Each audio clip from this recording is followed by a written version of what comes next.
All right, I'm just going to explain a nice little intro to kind of what buffer overflows are without trying to go too much into all like the nitty gritty of it because it can get complex really quick. So let's get started. So let's first start off with what a buffer is. So you might be familiar in a lot of just programming languages, you need to be able to contain a string or it could be an integer or a character or something. In C, one of the common ones you might see is either a character array such as this, where we have memes here, it's of size 20, or you might have a character array that's dynamically allocated if you use, say, functions such as malloc. You might use these types of buffers for different strings across a program, such as either in the name of a user, the name of a function, passwords, emails, messages even. So it really, the usages for this data structure are really, really common across a variety of different languages. I'm going to focus on C here just because it's kind of the most simplest to just lay out, but this is not something that's uncommon to see in other languages as well. The overflow. Well, overflow is kind of attributed to just this problem generally with, we'll say, like the static array values. So if we go back, we see here memes is a size 20.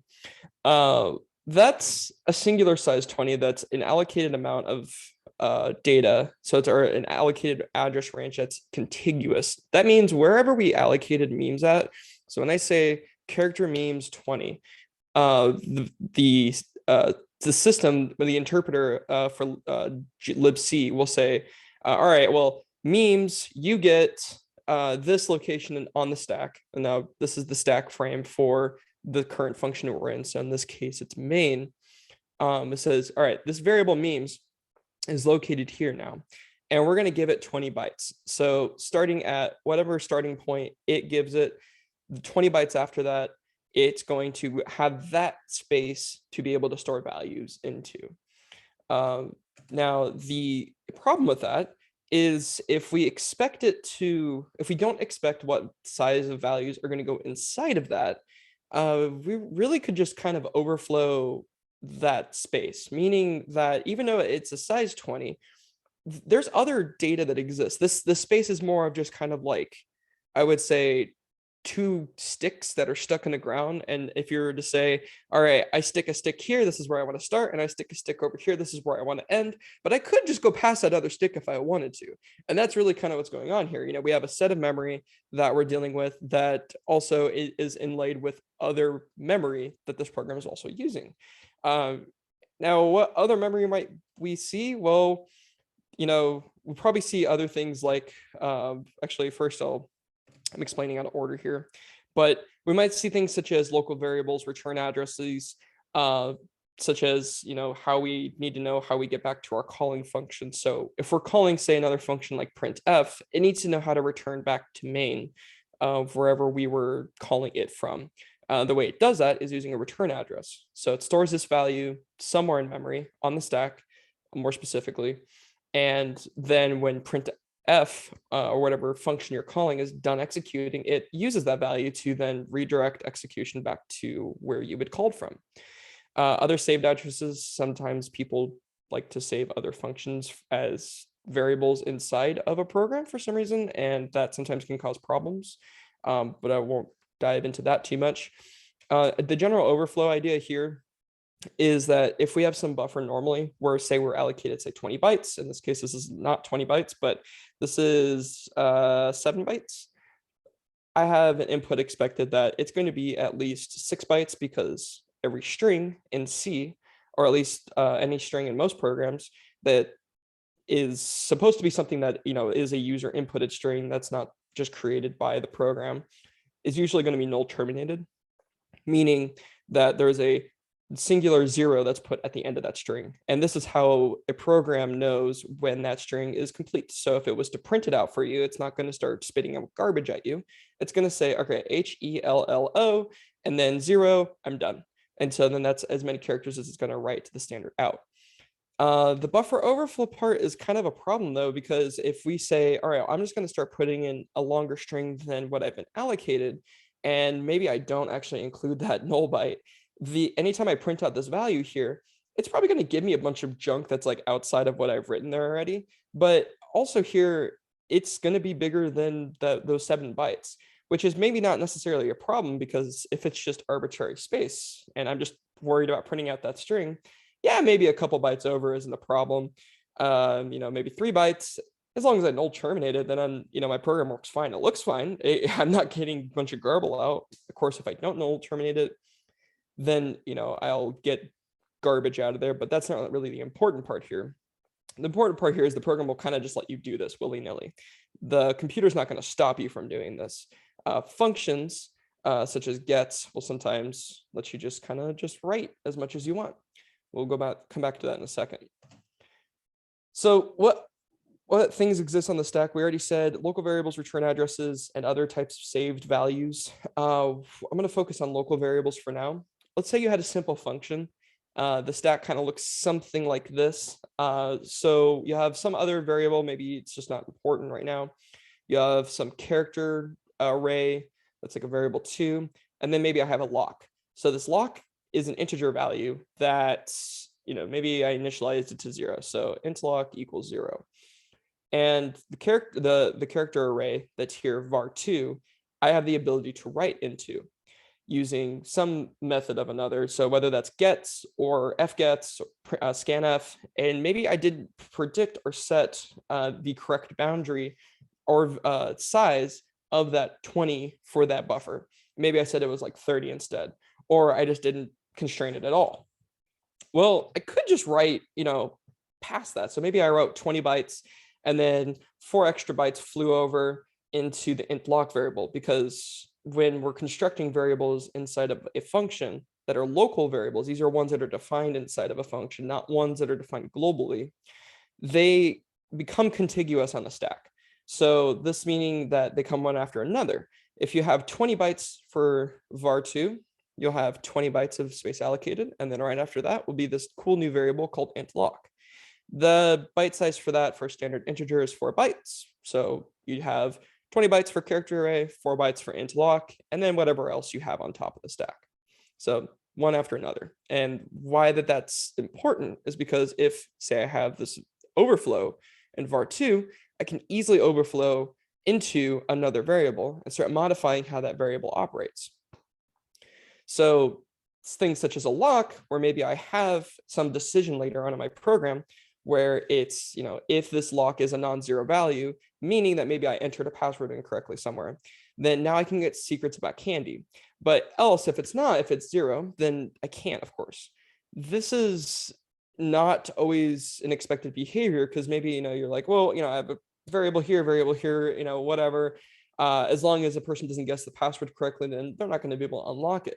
But I don't even have to guess the password correctly now to get the lock unlocked, which means I've defeated logic in the program by just doing a simple buffer overflow. The program has not crashed, and I'm still able to continue executing like normal. People might more so relate buffer overflows to the next idea, which is messing around with return addresses. This is usually where programs do crash. And the reason for that is, like I was saying before, the purpose of a return address is to know where the program is to return to. If I call printf, I'm going to return back to another function. But if I mangle that and it's not correct, then it's not going to know where to return to. And it's not going to be like a real address. So maybe it's a bunch of A's. That's not a valid address, and it's just going to crash. So same kind of stack idea here.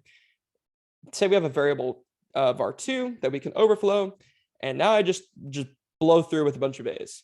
Well, that return address is now covered in A's and causes a overflow. So I want to go over real quick then to my demo. I will do all right. So this is a quick little demo to just showcase some of that examples I just showed. The first vuln function is a simple buffer overflow, and it's something that's going to be more of just causing a crash. This is that return address problem. So I'm going to show it first as using the program, and then I'm going to show it in GDB so you can kind of see more of what's going on. And I'll try to talk you through, and hopefully it makes sense. So I'm going to compile. And if for those of you that are curious, I have taken off all the memory protections that are on this for compilation, just to make this a little bit less, it won't crash on certain random things. But for this, it's going to ask me to enter in a string. So I entered a string, I'm going to say memes. And it told me I entered memes. Program worked correctly. But now, what if I just say a bunch of A's? Well, it's going to crash. Now, kind of curiously, if I use GDB, now my GDB is kind of cracked right now, so this may not look like your GDB. I'm using a plugin called Jeff. If I do entering string and I say something, there's no crash here. And actually, if I break, let's see, I'm going to break at that point at what we actually get our value.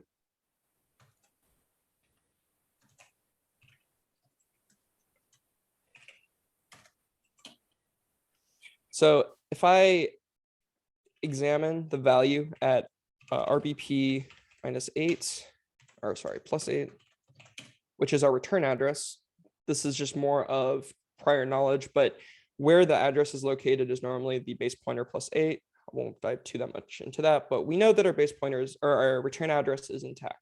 The return address back to main, because main had called the vuln function. And if I continue this, or if I just keep, or go into the gets, and then I do memes, and I recheck that return address, it's still intact. So we're good.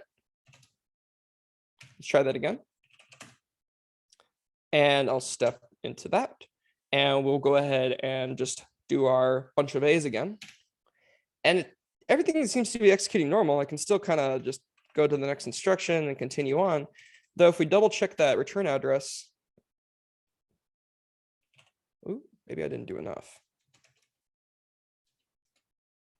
Yep, doesn't look like it did enough. We'll run that again, but it also noticed that it didn't seem that there was, let's see, was there output? Yeah, there was. So it showed that it actually did correctly enter in the output. So this wasn't enough A's.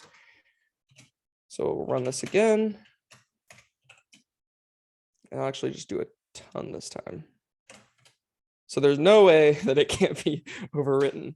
And now we see that it's just a bunch of A's that are there. And actually, if we do that to a string, we'll see it's just A repeated 55 times. So if we continue on, and I'm going to go to this cool instruction, everything in a compiled language is running x86. So this is an x86 instruction called ret. And this is the point at which we're going to try to return to that return address. And if we notice, so if where it's going to try to return to is the first value that's on the stack. Well, the first value that's on the stack, which was that RBP +8 that we were reviewing, is a bunch of A's. And we can see our instruction pointer here, which is dictating what the computer is currently executing for this program. If we NI that again, we can see that RIP, well, it's failing to actually try to return there because, yeah, the value is just incorrect. So there's a little check, it seems, that it tries to do. So it's going to crash, segfault, and die. So it's kind of a neat thing to see how that looks like in memory.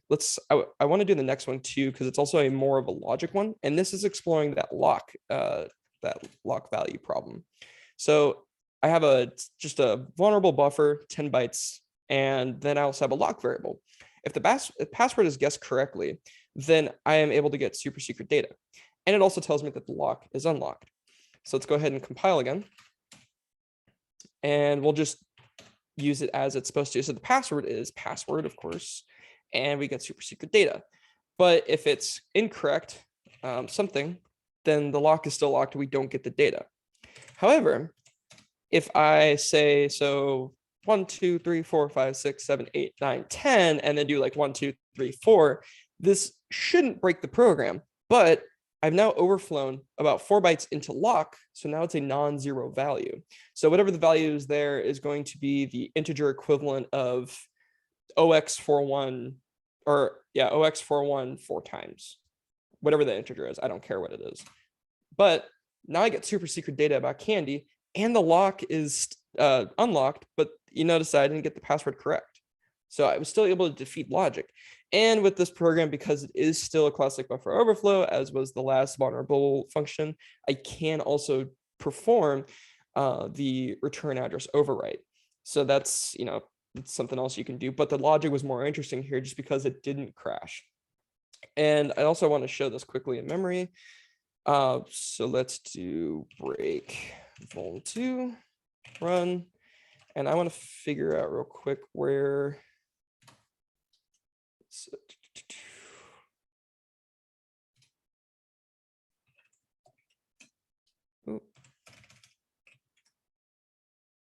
So the value that we put there was integer equals 0. We put that in here. And it's comparing, we can see where it compares the value to check for 0. So this is going to be the comparison here is equivalent to this if statement for if lock doesn't equal 0, for it equals 0.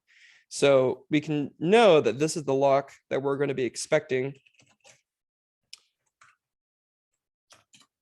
So currently this is 0, even though it doesn't look like it's fully 0, because an integer is only 4 bytes, we should only expect these lower 4 bytes to be what's used to know the value of the integer.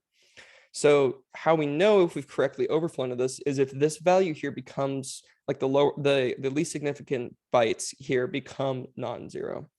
And if I continue on here into the gets and I do 1, 2, 3, 4, 5, 6, 7, 8, 9, and we double check that variable again, it's still all 0. Let's rerun this again. Go to that puts, gets, and I'm going to do 1, 2, 3, 4, 5, 6, 7, 8, 9, 10, 11, 12, 13, 14, 15, 16. And we check that variable again, and now it's full of A's. So now it's a non-zero value. And when we continue, we get our super secret data. So back to the PowerPoint. How do we protect against this? Well, first of all, don't use unsafe functions that you can't constrain your input with. So actually in the man pages for gets, it specifically says don't use this function. In fact, never use this function. But you can also use other secure functions that could also still cause problems. So functions such as fgets or scanf can still be used improperly. You might anticipate a larger size that maybe you just did off by 1 errors or something weird like that. Or with scanf, you can improperly actually add a constraint to how much to read in.